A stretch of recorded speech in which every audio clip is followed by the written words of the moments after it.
Bonjour à toutes et à tous. Je suis le professeur Siransi Kouabla Liliane, maître de conférences agrégé en immunologie et allergologie à l'UFR Sciences Médicales d'Abidjan et coordinatrice des laboratoires au Centre national de transfusion sanguine. Je suis également membre du bureau exécutif de la Société d'immunologie clinique et biologique de Côte d'Ivoire. Le professeur Yapo Crézois en est la présidente. Elle est également professeure d'immunologie et d'allergologie à l'Institut Pasteur de Côte d'Ivoire. Notre société savante, la SICB-CI, vient de rejoindre les 83 associations internationales d'immunologie, membres de l'Union internationale des sociétés d'immunologie, en abrégé IUIS. La Société d'immunologie clinique et biologique de Côte d'Ivoire, en partenariat avec l'IUIS, nous invite à commémorer le 29 avril 2019, comme chaque année, la journée dédiée à l'immunologie.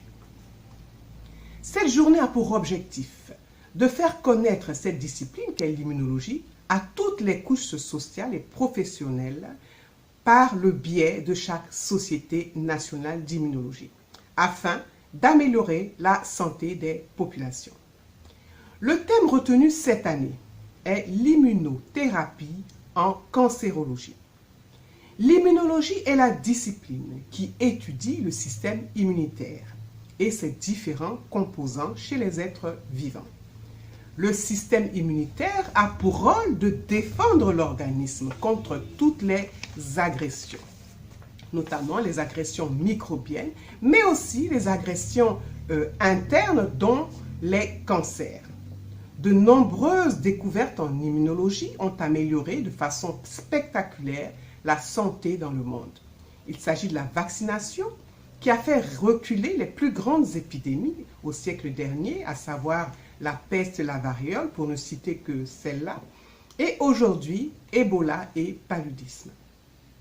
Les traitements antirétroviraux ont transformé l'infection mortelle à VIH en une maladie chronique grâce à la compréhension du mode d'action du virus dans l'organisme. Enfin, récemment, deux éminents immunologistes, James Allison, américain, et Tasuku Unjo, japonais, ont reçu le prix Nobel de médecine en 2018 pour leurs travaux de recherche fondamentale ayant abouti à la découverte de nouvelles voies de traitement en immunologie du cancer. Sur ce, nous vous invitons à suivre les séquences qui vont être présentées. Bonne écoute à tous et vive l'immunologie. Je vous remercie. André Nwele, je suis professeur titulaire d'immunologie à l'UFR Sciences pharmaceutiques et biologiques, et je travaille aussi au CHU de Treichville, au Centre de diagnostic et de recherche sur le sida et les autres maladies infectieuses. Alors, il m'a été demandé d'intervenir donc sur certains points de la thématique concernant le cancer, notamment pourquoi les cellules cancéreuses échappent au système immunitaire. Alors, ce qu'il faut dire, c'est que les cellules cancéreuses sont des cellules qui sont devenues anormales suite à des modifications, sont les cellules de l'organisme qui deviennent anormales suite à des modifications génétiques. Et ces cellules vont être reconnues par l'organisme comme des cellules étrangères. Et le système immunitaire, qui est le potentiel de défense de l'organisme, a les éléments en temps normal pour pouvoir détruire les cellules précancéreuses, c'est-à-dire des cellules qui ne sont pas encore devenues des cellules cancéreuses, et des cellules cancéreuses au début de la mise en place du cancer. Malheureusement, par la suite, les cellules cancéreuses vont mettre en place des systèmes d'échappement qui vont faire que le système immunitaire va devenir inefficace. C'est pour cela que le cancer va pouvoir s'installer.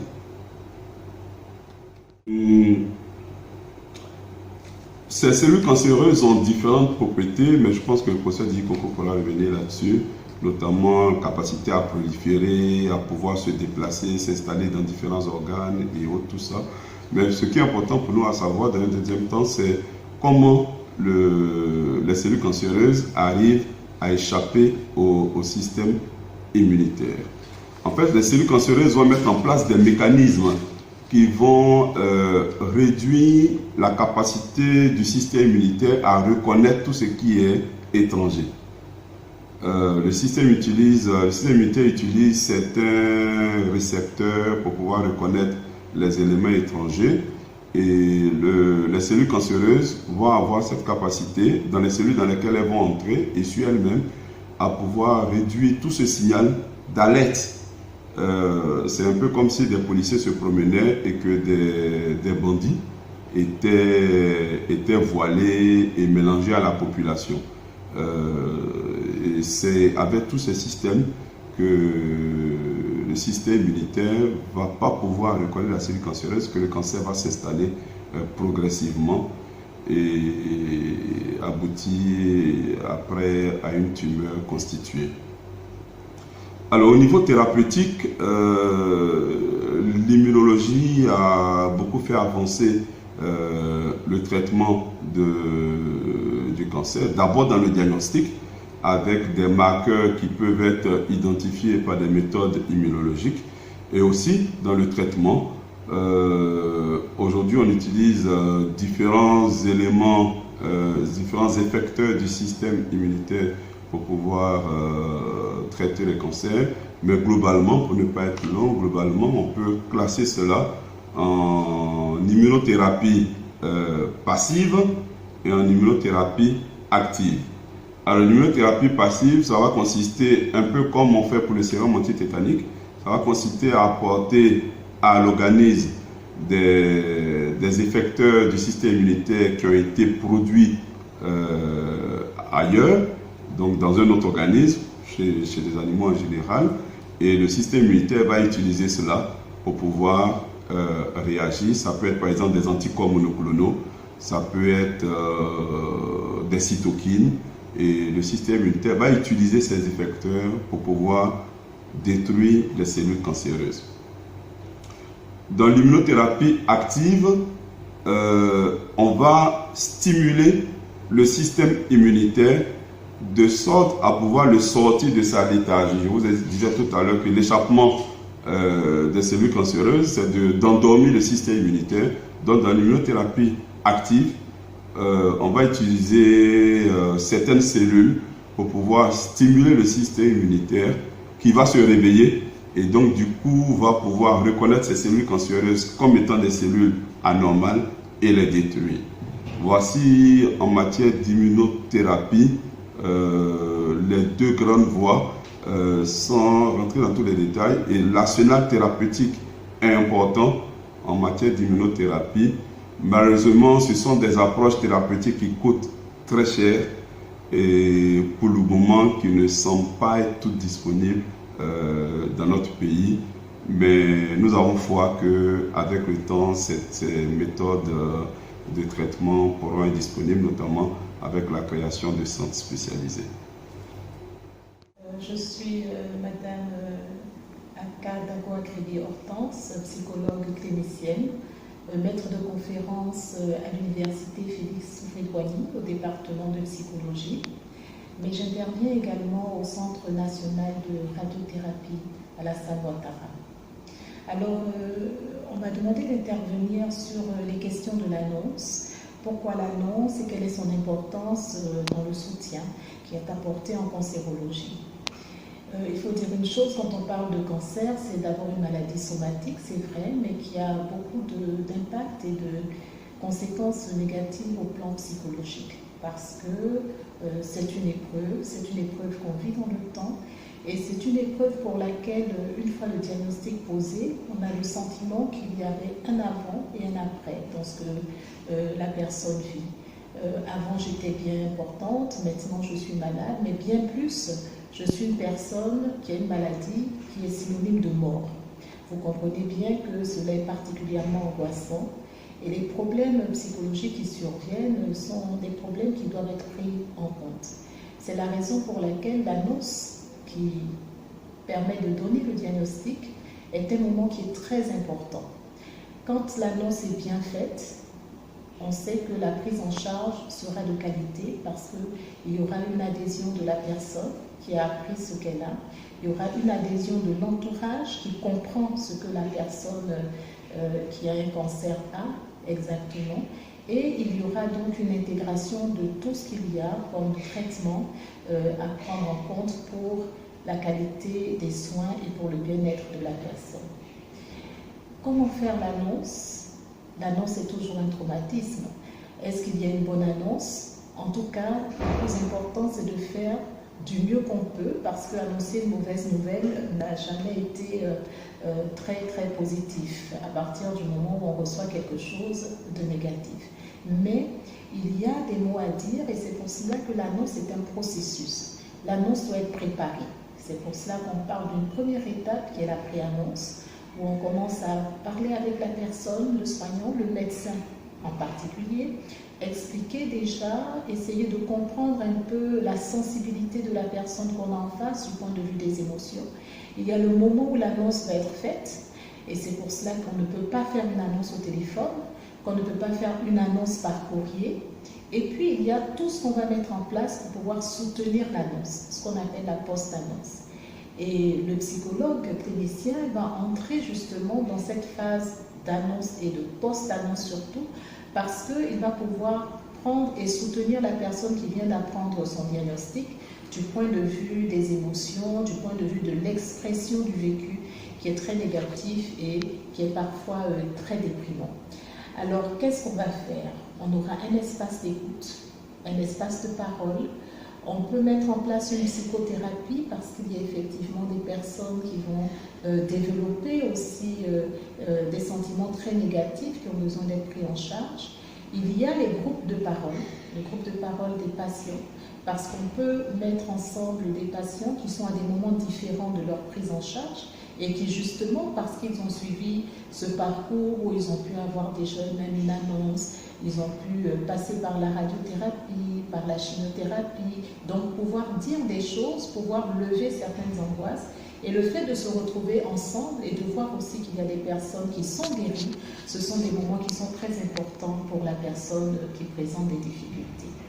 L'annonce et la post-annonce surtout, c'est aussi le fait de mettre en place l'accompagnement sous toutes ses formes. Il y a les groupes de parole des proches qui permet aux proches de venir parce que la souffrance, on va la retrouver chez les personnes qui sont malades, mais on va la retrouver beaucoup encore chez les personnes qui accompagnent ces malades, et en particulier les proches, les conjoints ou les personnes qui vont prendre soin des malades à la maison. Donc il y a tout ce groupe de parole également des proches qui permet de se soutenir et puis surtout d'échanger sur des problématiques qui sont parfois très similaires. Et nous avons aussi des activités de sport, parce que le sport est important en cancérologie, cela est prouvé par des études que faire du sport permet effectivement d'aider à la rémission et à la qualité des soins. Il y a également l'oncoesthétique, parce qu'effectivement, le fait d'avoir des traitements tels que la chimiothérapie, la radiothérapie ou d'avoir même un cancer va entraîner des effets sur le corps et donc sur tout ce qui est l'apparence. Et c'est important pour les personnes de retrouver leur apparence d'antan. Autre élément important, il faut dire que, et il faut revenir là-dessus pour insister que dire qu'on a le cancer, dire qu'une personne a le cancer est particulièrement angoissant et cela doit être pris en charge. On ne peut pas aujourd'hui dire qu'on fait une prise en charge qui est somatique, une prise en charge à partir des examens de laboratoire sans prendre en compte la prise en charge psychologique. C'est pour cela que l'annonce est une formation en particulier pour les soignants. Les soignants doivent y être formés. Il faut apprendre à faire une annonce, il faut apprendre à soutenir par rapport à l'annonce et il faut apprendre aussi à permettre aux personnes d'avoir un soutien psychologique qui est très important, car soigner le corps, c'est aussi soigner tout ce qui se passe dans la tête et l'approche psychologique est importante. Okay. Donc, l'impact de cette prise en charge psychologique va se ressentir évidemment sur les personnes, sur l'estime de soi, sur un bien-être qui permet en fait une meilleure observance des traitements proposés et qui permet aussi très souvent de resserrer les liens familiaux.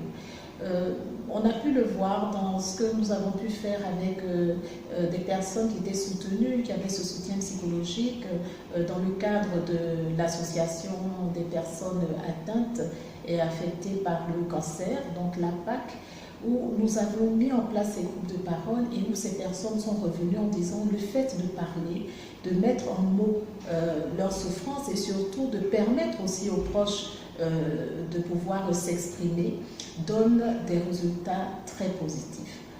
Alors, quel conseil on peut donner? Le conseil à donner, c'est de dire il faut parler. Il faut parler parce que, vous savez, quand on parle de radiothérapie, quand on parle d'oncologie, quand on parle de cancer, quand on parle de chimiothérapie, c'est toujours des représentations très négatives. Et les représentations négatives sont liées à des rumeurs, sont liées à ce que les gens disent à l'extérieur. Et il est important justement que lorsqu'on est dans la prise en charge, ces éléments puissent être expliqués de façon claire aux personnes qui viennent, aussi bien aux personnes qui souffrent qu'aux personnes en souffrance comme les personnes de l'entourage. Il faut permettre aux patients de poser des questions. Poser des questions, c'est important. On a de nombreux cancers qui sont des cancers qui vont toucher les zones génitales, les zones de la sexualité. Mais il faut poser le problème de la sexualité parce que lorsqu'il y a une atteinte comme le cancer, on se dit parler de sexualité, c'est un peu... c'est s'apitoyer sur quelque chose qui n'en vaut pas la peine parce que le cancer est plus important. Mais la sexualité, c'est aussi la vie. Donc quand dans un couple, un des conjoints est touché ou un des membres du couple est touché, c'est important aussi de lui donner un espace pour parler de la sexualité, de la privation, de la frustration que cela peut engendrer, et puis aussi des problèmes de représentation du corps, de l'estime de soi. Après une chimiothérapie, j'ai la peau qui noircit, je ne suis pas à l'aise. Il faut en parler et c'est pour cela que cet accompagnement va prendre en compte tous ces aspects qui permettent à la personne de retrouver l'estime de soi, à la personne de pouvoir aussi s'impliquer dans ses activités de tous les jours et de se dire ça existe, c'est vrai, d'autres personnes ont également cette pathologie. Certaines personnes aussi guérissent de cette pathologie et pourquoi pas moi, donner toutes les chances de sorte à ce que la personne puisse être en position vraiment positive par rapport à cette pathologie.